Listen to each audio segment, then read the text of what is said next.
hatiku, jadi pria yang sejati, mendengarkan keluargaku,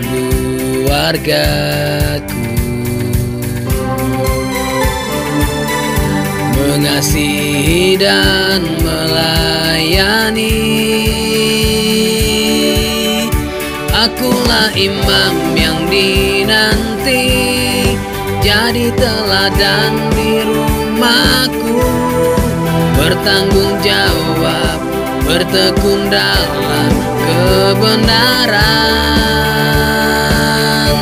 Aku mau berubah dengan kuat Rohmu. Ku ingin hidup sesuai firman-Mu. Aku mau berubah, ku pasti berubah. Dan masih baru ya. Oke. Buku ini kalau bisa jangan dikasih ke orang lain karena nggak akan ngerti baca ini. Jadi ini adalah ringkasan-ringkasan di mana nanti ada penjelasan. Kalau biasanya untuk pertama kali ada yang namanya prakem.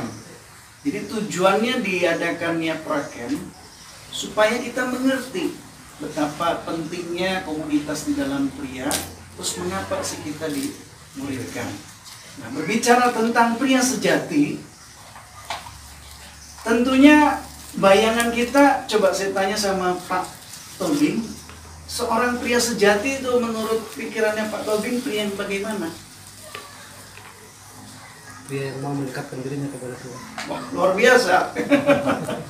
Ya, jadi betul ya. Nah, tetapi kalau kita tanya di luar, biasanya pria sejati itu Pak, oh, yang jos. Lebih cenderung kepada apa? Fisik.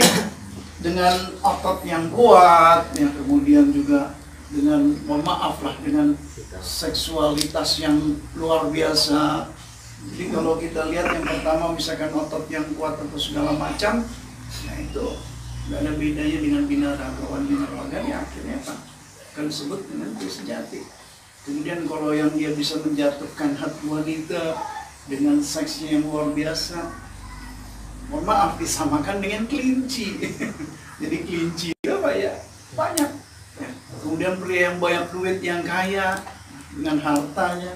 Kemudian pria yang punya kedudukan tinggi. Nah itu semua dunia mereka. Itu pria sejati.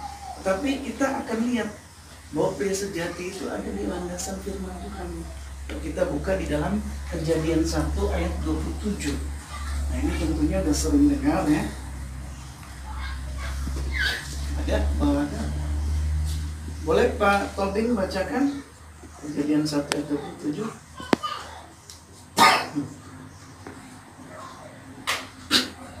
Jadi saya ngambil ayat ini untuk kembali kepada ciptaan Allah yang semula.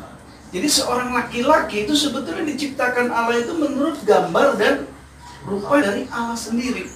Nah, kesempurnaannya dengan segala macam sifatnya, saya hanya hafal 10 sifat Allah. Itu masih banyak lagi, salah satunya apa? Jehovah Nisi, banjir peperangan, Jehovah Makades, Allah yang Maha Kudus. Tetapi karena kejatuhan manusia ke dalam dosa, akhirnya apa? Rupa dan gambar manusia itu akhirnya rusak. Dan sekarang karena dosa, laki-laki itu kompromi dengan dosa biasa. Laki-laki itu berbuat dosa itu biasa. Dan akhirnya tidak ada lagi yang namanya segambar dan serupa dengan Allah sendiri. Nah, sebelum diteruskan, untuk komunitas ataupun para alumni CMN ada satu slogan. Jadi kalau nanti pemimpinnya atau kawan-kawan menyebut 1, 2, 3, nah kita jawabnya yes. Sorry, gini ya, yes ya. Ya, begitu pria sejati, yes, yes, yes, ditarik kakinya. Cuma ini yang jarang dilakukan ya. Jadi sebetulnya itu waktu terakhir ditarik ya. Jadi coba Pak Tobing ya, 1, 2, 3. Yes. Yes. Belum. Pria sejati. Yang Kalau kedua. 1, 2, 3. Yes. Satu kali. Coba 1, 2, 3. Yes. Pria sejati. Yes. Nah, ayo kita semua. 1, 2, 3. Yes. Pria sejati. Yes. Nah, jangan lupa ya. Jadi nanti begitu ketemu sama Pak Gembala, 1, 2, 3. Nah, pasti Pak Gembala yes. Oke, jangan lupa. Itu adalah slogan-slogan yang kita punya ataupun yel-yel ya. Kembali kepada materi. Nah, jadi sebelum kita masuk ke dalam buku ini, totalnya ada 12 materi. Pertemuannya berapa kali? 1 minggu? Sekali 2 bulan. 2 minggu. Iya. Oke, jadi 2 minggu sekali bertemu. Nah, jadi artinya 24 minggu baru selesai ya. Ya, saya rasa nanti teknisnya bisa diatur di sini.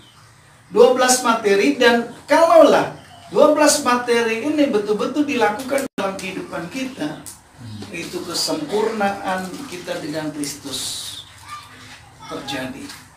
Susah kan? Susah. Sebetulnya enggak. Yang bikin susah itu diri kita sendiri. Ya, kalau kita ikuti, karena saya percayanya begini, firman Tuhan itu kan ditulisnya di bumi, betul ya? Betul. Bukan ditulis di sorga kemudian dilempar. Nah, jadi kalau saya pribadi, bahwa hukum Allah untuk manusia bisa dilakukan di bumi, ditulisnya dengan menggunakan pena yang asalnya dari bumi, bahan-bahannya di atas papirus dari bumi, dan yang nulisnya pun manusia, tetapi dengan pengilhaman dari Roh Kudus, Deus Nostos ya.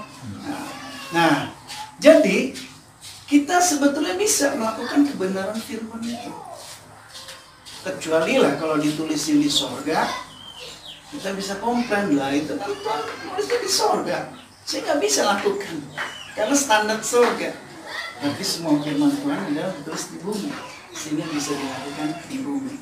Yang jadi masalah itu kita nggak taat bahwa semua firman Tuhan bisa kita lakukan, tergantung kita mau atau enggak. Apalagi kita punya penolong Roh Kudus yang memampukan kita untuk melakukan seluruh kebenaran firman Tuhan. Ya, jadi 12 materi ini bisa kita lakukan sebagai seorang laki-laki. Dan CMNI, pria sejati, memfokuskan kepada keluarga, terutama yang sudah menikah ya. Ini ada yang belum menikah, masih lajang? Nggak ada ya, Parian masih lajang? Kalau di luar saya tahu dia lajang. Oke. Jadi ketika sebagai seorang laki-laki, banyak di sana. Nah, yang biasa kita dengar itu laki-laki kan sebagai imam. Nah, nanti kita sentuh apa saja sebagai laki-laki itu. Nah, hanya untuk sesi yang namanya prakem, kita hanya memfokuskan diri bahwa sebagai laki-laki seperti ini, dan kita punya tujuan apa. Dan satu hal, sebenarnya kalau tanpa keterbukaan kita, maka semuanya kurang puas, nggak bisa maksimal. Di sini kan bukunya apa namanya? Maximize. Ya, input. maximize manhood. Jadi kemaksimalan seorang Iya. pria. Jadi kita terbuka. Dan kita di sini itu bukannya orang yang baik-baik, termasuk saya pendeta, nggak tahu lah Pak Situmian, mungkin pendeta yang backgroundnya baik-baik. Kalau saya boleh cerita. Sebelum saya melayani ya, itu rusak. Saya kenal seks itu kelas 1 SMP. Yang lucunya gini, saya nggak tahu onani, nggak tahu. Tetapi setiap saya ciuman sama pacar saya, macam enak kayak yang di mimpi. Nah itu ternyata sperma yang keluar, saya nggak ngerti itu. Sehingga saya jatuh dalam dosa percabulan itu semenjak dari 1 SMP.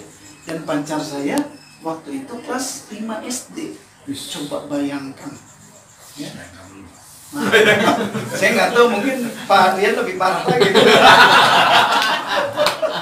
Sama-sama SD. Gantian. Nah, gantian. Kalau saya khotbah kan saya ngerjain. Nggak berani dia. Oke, jadi keterbukaan sangat perlu. Pada waktu itu juga kehidupan saya waktu itu sebagai seorang bisnismen, yang namanya percampuran apa semua hal yang biasa. Dan yang lebih luar biasanya apa? Setiap pagi saya berdoa baca firman minta ampun. Tuhan ampuni saya, ampuni saya. Saya ingat sekali kalau saya pergi ke panti pijat, lagi dipijat atau apa, bayangan saya, aduh, kalau Tuhan Yesus datang saya nggak masuk surga lah gitu. Ya, saya berani terbuka seperti ini karena apa? Saya sudah dipulihkan. Nah, jadi nggak tahu nih, nanti boleh diceritakan bahwa kita semua di sini punya latar belakang yang memang rusak. Dan ketika saya sebagai seorang pendeta yang sudah merasa hidup benar di hadapan Tuhan, ketika masuk ke camp ini dibongkar semua dan wah, ternyata pandangan saya kurang tepat. Jadi wadah ini bukan mengkultuskan pria sejati, tidak. Semua pengajaran berlandaskan firman Tuhan sama. Tetapi ketika berjumpa dengan yang namanya komunitas pria sejati, saya cocok. Kenapa? Ya, tadi aja kita ngobrol-ngobrol begitu santai. Ya, kita ngobrol apa, nggak ada yang namanya sakit hati atau apa, itu biasa. Keterbukaan. Pada waktu itu, ketika saya berbisnis, melakukan segala macam yang namanya dosa dan nggak berasa. Nah, ketika masuk sebagai seorang pelayan, seorang pendeta di camp pria sejati ini, saya baru mengerti tentang arti saya sebagai seorang kepala keluarga. Contohnya, waktu pelayanan pertama, saya fokus di pelayanan keluarga. 1 bulan bisa 60 kali ibadah keluarga. Memang pada waktu itu kita komitmen nggak memindahkan orang bergereja ke tempat kami. Semua gereja kami layani, terutama mohon maaf gereja-gereja suku, karena di keluarganya itu dia ibadah 1 tahun paling banyak 2 kali. Nah, kami setiap minggu, setiap bulan, sehingga 1 bulan itu bisa 60 kali. Dari Senin sampai Jumat, dan 1 hari bisa 3 atau 4 kali pelayanan keluarga. Asumsinya apa? Ya dengan banyaknya pelayanan, ada berkat buat keluarga kami, dan juga bisa menghidupi pelayanan yang lain. Nah, ternyata ketika di sini, prioritasnya itu ternyata Tuhan, keluarga, pelayanan atau pekerjaan. Nah, akhirnya saya diskusi dengan istri. Memang waktu pertama-tama takut, terus terang, karena apa? Wah, secara pikiran kita otomatis berkat berkurang, karena apa? Pelayanan keluarga berkurang. Nyatanya sampai hari ini tetap dicukupkan. Nah, itulah yang dimaksud dengan prioritas ketika mengandalkan Tuhan, keluarga, dan pelayanan ataupun pekerjaan. Di pria sejati ini, keluarga kita fokuskan. Oke, Bapak sudah berkeluarga ya? Nah, saya namanya Barak Tomi. Kalau lupa gampang, ex-presiden Amerika sebelum Donald Trump. Sebelah sana Barack Obama hitam, saya Barak Tomi putih. Jadi yang lebih banyak dosanya mana, Marian? Apa? Yang hitam lah, yang putih. Dosa. Apa yang main dosa? Oh, okay. Saya punya istri, 1 lagi di tempat parian ya, anak 3, yang 2 ada di Medan, yang 1 saya bawa. Jadi memang ke sini ada 7 pelayanan ya. Anaknya berapa, Pak? 5. Bisa pelayanan. 2 lagi imam kunci, Pak. Bisa 5 itu tim basket. Ya kan? 5 kan? Oke. Kembali kepada materi di sini, bahwa keterbukaan kita sangat penting. Tanpa keterbukaan, kita mengikuti seluruh materi ini tidak maksimal. Tetapi dengan keterbukaan, nah itu adalah satu awal dari pemulihan kita. Jadi seberapa banyak kita mau dipulihkan, kita akui saja. Gak perlu malu, karena apa? Karena di sini kita punya latar belakang yang memang sebagian besar lah melanggar kebenaran firman. Ada yang dari bandar narkoba, kemudian ada segala macam, penipu apa semua. Akhirnya ketika sungguh-sungguh terima hidup dalam Tuhan Yesus, dalam wadah ini boleh terbuka saling membangun. Kemudian yang perlu diperhatikan ketika sudah selesai, bukan artinya jadi orang yang hebat. Wah, saya sudah menyelesaikan modul. Tidak. Kita harus tetap mengikuti yang namanya komunitas-komunitas. Nah, mengapa begitu pentingnya komunitas? Karena dari komunitas itu kita punya kawan. Ya. Contohnya begini. Orang-orang di kedai tuak. Itu kan komunitasnya kedai tuak, betul? Iya. Nah, kalau kita lihat kedai tuak, mungkin kita sedikit malu. Karena apa? Saya nggak pernah punya pengalaman, tetapi berbagai orang cerita, kalau dia biasa datang, nggak datang, itu katanya ditelepon. Kok nggak datang? Iya. Nggak tahu lah, yang punya pengalaman silakan sharingkan. Benar, karena saya dapat cerita. Memang saya nggak ada pengalaman. Masih belum tahu. Sedangkan di Kompas sendiri jarang gitu. Bahkan bisa dikunjungin. Mereka senang dengan komunitas. Nah, marilah kita ciptakan dengan komunitas seperti ini. Nah, mengenai Starfish saya singgung, memang ada bagian sendiri yang membawakan Starfish. Begitu pentingnya pemuridan. Seorang pria dimuridkan karena apa? Karena kita mengikuti pola firman, yaitu Yesus memuridkan 12, ya. Dan hasilnya dari 12 ini memang ada satu yang nyeleweng. Tetapi kalau kita lihat kenapa dia bisa nyeleweng, ya karena pada waktu itu sudah ditegur, tidak berasa, ya kan? Waktu tentang keuangan ada berapa kali, kalau nggak salah 2 kali Tuhan Yesus tegur, tapi nggak berasa. Pergi kadang itu meninggalkan. Nah, yang lain-lainnya taat, terus dimuridkan sampai akhirnya jadi. Nah, demikian juga kita ketika dimuridkan memang nggak enak. Kadang kita ditegur, kadang kita diperhatikan, tapi kita sangat perlu. Kenapa? Karena itu penting sekali. Dan kita ketika sudah menjadi seorang murid, kita wajib untuk memuridkan yang lain, karena itu pun juga pola dasar dari firman Tuhan.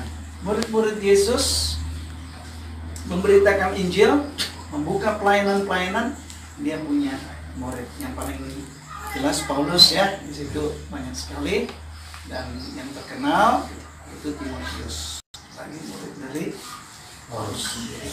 Nah, kita di sini punya seorang gembala, Pak Pendeta Perdiman Situmian, dan kita murid-muridnya. Sambil dimuridkan, kita juga memuridkan yang lain. Karena begitu pentingnya pemuridan. Ingat, mohon maaf, di sini ada yang nggak pernah jadi murid waktu SD, SMP, SMA. Pak Yohanes belum mampu. Enggak, karena bisa saja kan. Mohon maaf sekali, ada yang pernah nggak sekolah? Pak Lasi. Oh, Bapak? Iya. SD pun nggak pernah? Hanya 4 bulan ya, Pak. Tapi PKU negeri Bapak. PNS Bapak ini, Pak. Itu Bapak kan? 4 bulan Ya. di PKU negeri. Paling tidak kan sudah pernah menjadi murid, ya. Walaupun 4 bulan. Iya. Tahu baca tulis setelah PNS. Anugerah, Pak. Iya. Nah, tapi Bapak apakah, mohon maaf, punya anak? Ada. Nah, apakah Bapak menerapkan hidup Bapak anak nggak usah sekolah? Enggak sekolah ya. Bahkan mungkin S berapa Pak anak Bapak? Baru kelas 2 SMP. Masih kelas 2. Kelas 2 SMP, ya. Berarti S2. SD SMP. Iya. Ya, jadi pola dasar hidupan kita semua di dunia memfokuskan untuk menjadi murid. Karena apa? Ya memang kita dibentuk itu awalnya dari murid. Nah, inilah ketika kita masuk ke dalam satu pemuridan, ya memang waktu kita mungkin tersita, tapi luangkanlah waktu. Kemudian mungkin membosankan, materi-materi itu saya pun juga sudah ngerti semua. Ya memang karena kita dari kecil ada yang backgroundnya bukan Kristen, saya bukan Kristen ya. Nah, kita semua di sini Kristen. Firman Tuhan itu aja ya, mungkin seperti itu kita sudah ngerti. Tapi ketika kita menjadi seorang murid, kita diingatkan lagi, kita punya seorang mentor, punya guru, atau punya pemimpin untuk membawa kita untuk hidup lebih benar di hadapan Dia. Dan sungguh alangkah indahnya, sesuai dengan firman katakan ketika apa?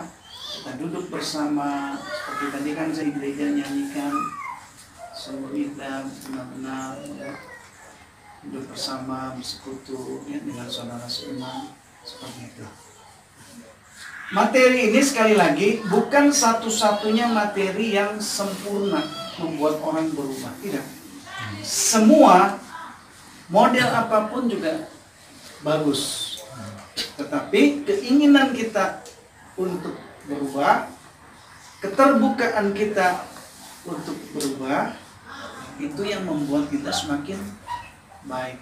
Ya, jadi kalau saya lihat kawan-kawan yang alumni akhirnya terhilang, kemana mereka nggak tahu, itu pun juga ada. Sehingga bukan materinya yang membuat kita berubah, tapi materi adalah satu penunjang. Nah, yang menjadi motivasi untuk kita berubah adalah diri kita sendiri. Kalau di teologi, kita belajar khotbah yang bagus itu cuma 2% membuat orang berubah. Nah, jadi ngeri kan, khotbah yang hebat apapun, nah yang paling tinggi persentasenya adalah persoalan dan keinginan kita untuk berubah. Kalau keinginan kita untuk berubah itu udah 50%. Kita pulang dari diri kita. Seberapa besar kita ingin berubah, disitulah terjadi satu perubahan yang luar biasa. Oke, jadi kesimpulannya untuk sore hari ini, Starfish sangat baik. Karena apa? Tujuan akhirnya bisa tercapai, di mana pemuridan di dalam gereja lokal boleh dilakukan oleh gembalanya. Karena gembala yang tahu kondisi kita semua. Betul ya? Nah, di dalam Starfish ini terjadi yang namanya pemuridan. Kita dimuridkan dan nantinya waktunya ditentukan oleh pemimpin di tempat sini ya, akan memuridkan yang lain. Sehingga kalau kita arti dari Starfish itu bukan ikan bintang, gitu. Bintang laut.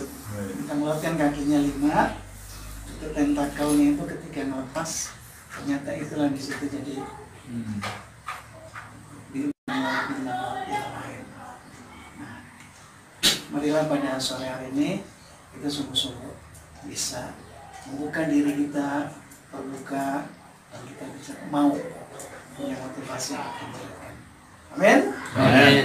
Jangan pernah bosan untuk dimuridkan, karena dari kerendahan hati kita ingin menjadi seorang murid, maka kita akan hidup lebih baik.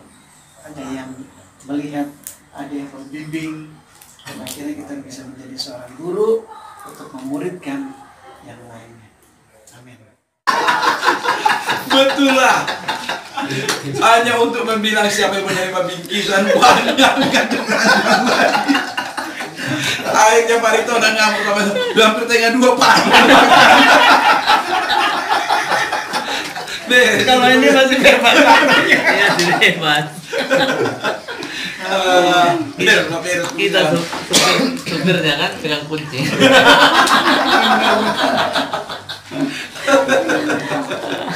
Pak Gabriel ya, segala harapan mobil tadi ya, Tuhan menyediakan.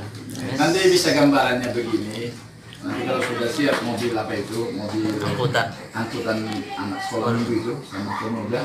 Nah kira-kira, segini harganya, udah dapat segini kira-kira gitulah. Nah berarti kan uangmu pasti udah di atasnya itu kira-kira gitu. Lebih bagus lah, kira-kira gitu gambarannya. Tapi kalau tidak pun, yang mampu yang baru kan gitu.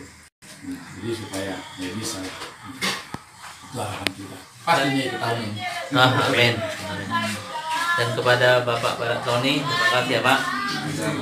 Ibu dan anak-anak juga diberkati dan perayaan. Dan sampai ke Medan dengan selamat dan sehat-sehat. Ya. Amin. Sama nenek ikut. Tinggal selamat. Selamat Oke. Shalom. Salam. Semoga kembali kami bersyukur kepadamu Tuhan atas berkat dan kebaikan Tuhan yang sudah kami terima, kami alami, bahkan yang sudah kami rasakan ya Tuhan. Sampai di tempat ini kami boleh bersukacita, bergembira, bahkan hati kami meluap ya Tuhan dengan sukacita. Ketika kami bersama-sama dengan hamba-hambamu, kami para pria yang sudah Engkau pulihkan ya Tuhan, dan Engkau bawa dalam satu komunitas untuk membangun sebuah kehidupan, yaitu kehidupan sebagai seorang pria ya Tuhan yang sejati. Oleh karena itu Bapa di sorga, pada saat ini ya Tuhan, ketika kami diberkati, maka kami memberkati juga ya Tuhan, yaitu kami berdoa Tuhan untuk daerah ini. Kami berdoa Tuhan untuk daerah Singapura ini ya Tuhan. Biarlah Tuhan belas kasihan-Mu, biarlah Tuhan kebaikan-Mu Engkau nyatakan untuk daerah ini. Bahkan kami berdoa di dalam nama-Mu Tuhan Yesus, Engkau lawat daerah ini ya Tuhan. Engkau lawat setiap orang ya Tuhan. Engkau lawat setiap keluarga yang ada. Bahkan Engkau menjamah setiap pribadi-pribadi Tuhan yang ada di daerah ini Bapa di sorga. Kami berdoa di dalam nama-Mu Tuhan, jangan ada satupun yang terhilang ya Tuhan. Jangan ada satupun ya Tuhan yang tidak diselamatkan. Tetapi biarlah Tuhan belas kasihan-Mu turun dari surga untuk daerah ini, untuk setiap orang yang ada di sini ya Tuhan. Pengampunan-Mu terjadi, bahkan ya Tuhan, setiap orang yang berdosa Engkau terima ya Tuhan, Engkau ampuni dosanya, dan Engkau jadikan menjadi anak-anak-Mu Bapa di sorga, dalam nama Tuhan Yesus Kristus. Juga kami berdoa Tuhan, biarlah Engkau memberkati Tuhan daerah ini. Engkau memberkati Tuhan setiap mata pencarian. Engkau memberkati setiap usaha dan pekerjaan yang dikerjakan di dalam nama Tuhan Yesus Kristus. Kami tahu ya Tuhan, bahwa di daerah ini pertanian ya Tuhan yang dikerjakan oleh setiap orang. Maka kami berdoa Tuhan, berkati tanah, berkati tanaman di dalam nama Tuhan Yesus, sehingga Tuhan hasil yang maksimal itu Tuhan yang diterima, itu Tuhan yang mereka alami Bapa, di dalam nama Tuhan Yesus Kristus. Berkati tetangga kiri kanan daripada rumah ini, berkati orang-orang yang ada di sekitar tempat ini Tuhan, yang selama kami beribadah kepada Tuhan, maka kami beribadah dengan tenang, nyaman ya Tuhan, tanpa gangguan. Maka biarlah Tuhan berkat-Mu yang turun atas mereka, memberkati mereka. Demikian juga Tuhan keluarga Pak Gabriel di tempat ini, Tuhan Engkau berkati, berkati dengan berlimpah-limpah ya Tuhan, sebab Engkau adalah sumber segala berkat. Engkau sumber segala yang baik ya Tuhan. Maka curahkan atas keluarga ini. Mereka ada keluarga yang takut akan Engkau, mereka keluarga yang menghormati-Mu ya Tuhan, mereka keluarga yang beribadah kepada-Mu Tuhan. Di dalam nama-Mu kami berdoa pada sore hari ini, nyatakan berkat-Mu Tuhan atas rumah ini, nyatakan berkat-Mu atas setiap usaha mereka, bahkan nyatakan berkat-Mu Tuhan atas keluarga mereka ya Tuhan, yaitu atas anak-anak mereka, sehingga Tuhan mereka menjadi orang-orang yang unggul di daerah ini, di dalam nama Tuhan Yesus Kristus. Demikian ya Tuhan, kami bersyukur kepada-Mu Bapa di sorga, dan hamba-Mu Pak Baratoni yang sudah memberkati kami melalui firman-Mu pada sore hari ini ya Tuhan. Biarlah Tuhan penyertaan-Mu tetap atas hamba-Mu ini. Biarlah Tuhan pengurapan-Mu melimpah-limpah atas hamba-Mu ini, dan pemakaian-Mu lebih lagi Tuhan atas hamba-Mu ini. Karena Engkau yang mengenal dan Engkau yang tahu hatinya ya Tuhan. Dan Engkau Tuhan Allah yang tahu segala jalan-jalannya, pemberitaan firman yang dia kerjakan. Biarlah Tuhan Engkau sertai dengan tanda-tanda mukjizat ya Tuhan, sehingga setiap orang yang mendengar semakin teguh percaya, karena mereka melihat ada kuasa Allah, ada peneguhan daripada Allah melalui tanda-tanda yang menyertai daripada hamba-Mu ini ya Tuhan. Dan nama Tuhan dipermuliakan, kerajaan Allah disebarluaskan melalui hamba-Mu ya Tuhan, bahkan melalui kami semuanya ya Tuhan kami.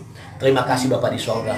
Jikalau sebentar ya Tuhan kami berpisah kembali ke tempat kami masing-masing, maka penyertaan-Mu Tuhan yang menyertai kami, penyertaan-Mu Tuhan yang menaungi kami, melindungi kami dalam perjalanan sampai kami bertemu dengan keluarga kami masing-masing, sampai di tempat tujuan kami masing-masing ya Tuhan, dalam keadaan baik dan selamat. Ini Tuhan yang menjadi doa kami, dan lebih daripada apa yang kami minta Tuhan, biarlah Engkau yang melimpahkannya atas setiap kami, di dalam nama Tuhan Yesus. Terima kasih Bapa di sorga, dan biarlah Tuhan Engkau memberkati kami pada sore hari ini.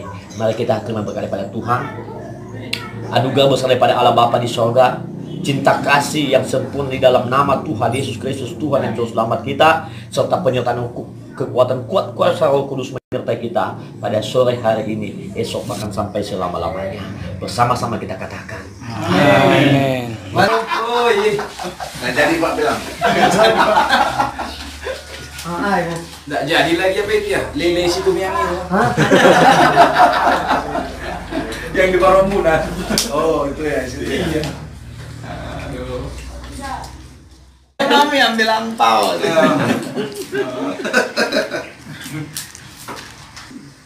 Kita tahu enak dia kan. Tahu angpau dia kan.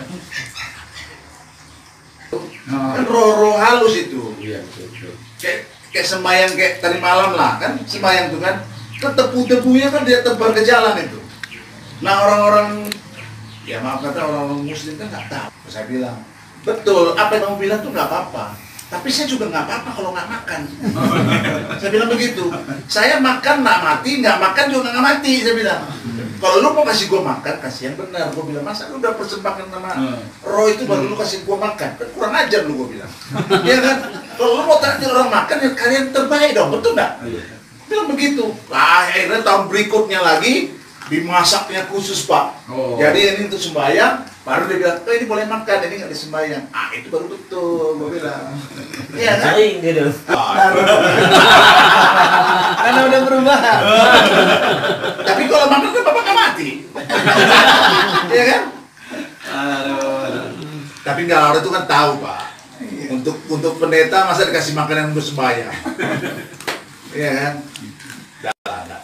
Tapi kalau misalnya hari pertama itu kita curiga. Iya. Kalau hari pertama Imlek itu, Dari altar itu. iya dari altar dia mereka turunkan babi panggang itu. Ya potong baru kasih orang makan. Ini kan itu Pak Pendeta ya, yang mana? Kenapa kalau gereja di orang Chinese banyak dana? Karena budayanya gitu, waktu mempersembahkan itu terbaik semua. Iya. Iya. Jeruknya, babinya, ayamnya. Makanya begitu dia terima Yesus, Gila. diberkati gerejanya. Karena memberi yang terbaik. Ya betul. Katolik itu kan Lihat aja orang Cina di Kelenteng itu. khusus Imlek ada di Kalau gereja mereka kemarin. sembahyang itu pakai dupanya. Itu dupanya bukan yang kecil Pak. Iya. Yang besar itu. Tahu nggak harganya berapa itu? 200-300 ribu tuh satu batang Pak. Terakhir, kalau nggak salah yang di Jalan Irian Barat itu, ada yang harganya 1.500.000. Lilin. Itu dupa yang itu, apa namanya itu? Kinyo ya? Iya, yang dibakar itu. Oh, yang kan? bakar itu. Bisa seminggu loh Pak, baru habis. Iya. Makin besar. Ada namanya nggak? Kalau di Cirebon dulu ada namanya. Ada namanya. Jadi kalau dia kasih lilin atau apa ada nama Tuhan. Oh, dibuat namanya di Indonesia. Makanya kalau orang Cina ini, kalau yang masih belum apa, dia lah orang itu kalau sekali sadar gitu, sekali tobat, wah, kasih persembahannya pun enggak inilah istilahnya, enggak pelit-pelit lah kan. Ya, yang pengalaman 3 juta. inilah bosnya yang Pak Bambang itu. Yang di Rumah persembahan. Medan itu. Mereka juga apanya? Biar mereka jadikan Pak Bambang seperti kayak tukang ikan aja dong gue bilang. Nih, kalau dapat Fortuner, Innovanya kirimin ya. Oh iya cepat. Gampang. Jelas. Sumbangin langsung ke ini. Victory Family Church apa? Victory Family.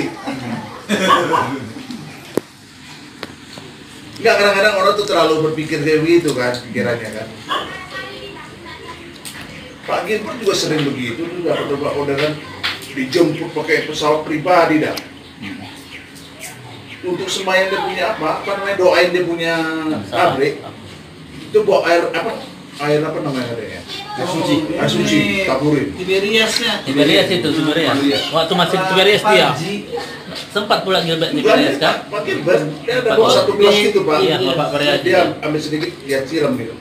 Musir-musir Roro ini. Pak Gilbert dari kan ada di Iya, itu udah bareng sama Pak Raji nanti berdua dulu. Dulu ya.